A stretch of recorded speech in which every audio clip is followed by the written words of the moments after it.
You opened your internet bill this month, and it was a couple of dollars more than last month, for exactly the same connection, at exactly the same speed. Your provider called it an annual price change and left it at that. It sounds like your provider's decision. Mostly, it is not. The real number was set somewhere you never see, by a company most of you have never once had an account with. Here is how your internet actually reaches you. There are more than 150 phone and internet providers in this country, and they compete hard for you with different plans, prices, and perks. But almost none of them own the wire or the fiber running to your house.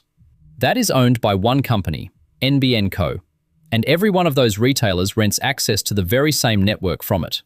Now, that network is not always a cable in the ground. In the cities it usually is, but out in the Gold Coast hinterland and further west, it often arrives instead through a fixed wireless tower. And for the really remote properties, by satellite. Same wholesaler, different kind of pipe.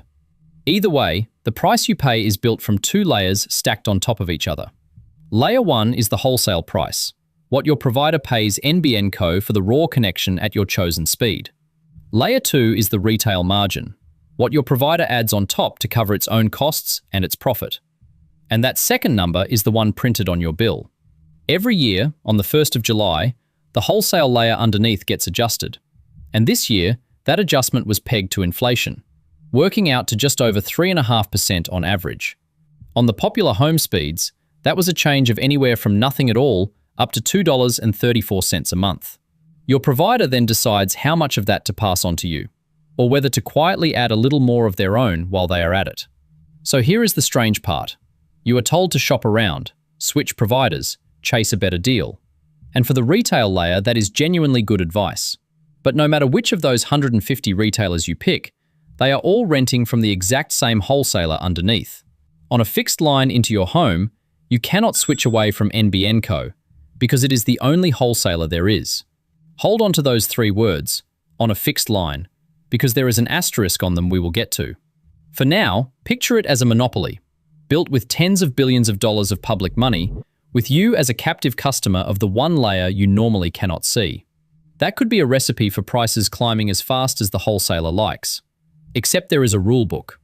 Back in 2023, the competition regulator, the ACCC, accepted a long-term agreement called the Special Access Undertaking, which sets the ground rules for this whole network all the way out to the year 2040. And the key promise buried inside it is this. The average wholesale price is allowed to rise by no more than inflation each year. That is exactly why this year's rise tracked the Consumer Price Index instead of just leaping. The regulator did not set your price, it set the ceiling. But read that promise slowly, because it is the average that is capped, and the cap comes with a use-by date. So who actually benefits from an arrangement built like this? Follow the money down through the layers. At the very bottom sits NBN Co, government-owned, still working to earn back the enormous cost of building the thing in the first place.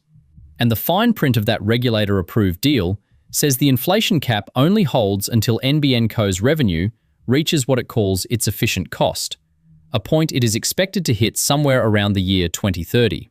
In plain English, the wholesaler is allowed to keep nudging prices up in line with inflation every single July until it has effectively paid itself back. Above it sit the retailers, who make their money on the gap between what they pay for the connection and what they charge you for the plan, and who fight each other on the size of that gap.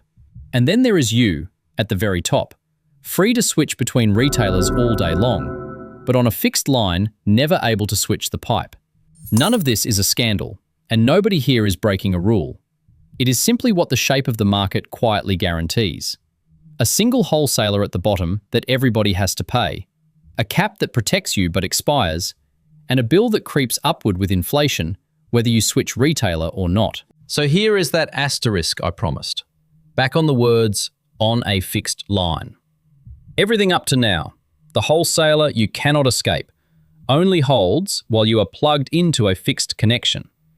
And a growing number of Australians are quietly walking out a side door called 5G home internet.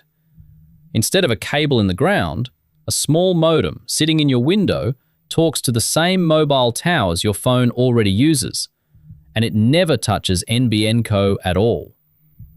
The big carriers are selling it for roughly $30 to $80 a month, The biggest mobile network now reaches around 9 in 10 Australians, and in a strong coverage spot, it can actually run faster than plenty of fixed plans. It is not a perfect swap. A cable in the ground still handles a busy, crowded household with less slowdown at dinner time. But for one person, or a small flat, it is the first real competitor the fixed network has ever had. A way to pay no wholesale line charge at all.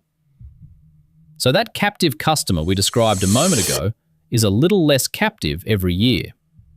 So for you, up here in southeast Queensland, refreshing your plan out of Brisbane or the Gold Coast, the genuinely useful thing is knowing which layers you can actually move, because it turns out there are 3 of them, not 2. The wholesale floor, if you stay on the fixed network, you cannot move. It ticks up $1 or $2 every July, no matter what. The retail margin on top of it, you absolutely can, because that is where all 150 providers are fighting, and the gap between the cheapest and the dearest plan at the very same speed is usually far bigger than any yearly wholesale rise. And the third layer is the one people blame last, even though it sits entirely inside their own house. The plan you pay for is only the speed delivered to your front door. What you actually feel is your Wi-Fi, the signal hopping out of your router through walls and floors to a phone on the far side of the house. An old router, a bad spot for it stuffed in a cupboard, the whole family streaming at once on a crowded channel. And it will feel slow no matter how fast or how expensive the plan underneath it is.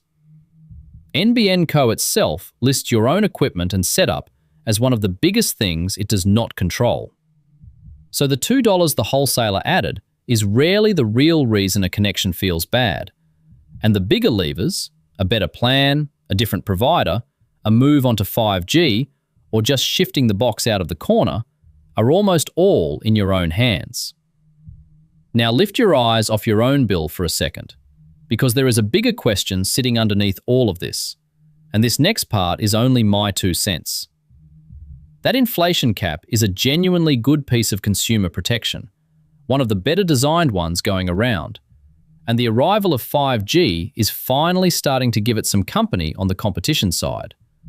But the cap was written to switch itself off around the year 2030, once the wholesaler has earned its costs back.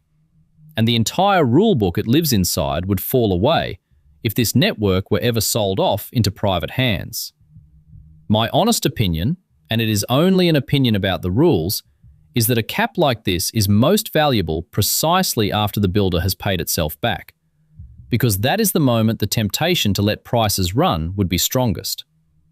Locking that inflation cap in for good, instead of letting it quietly expire the second the books balance, is the kind of boring, structural choice that decides whether your kids pay a fair price for the very same wire. So my one question for you is this.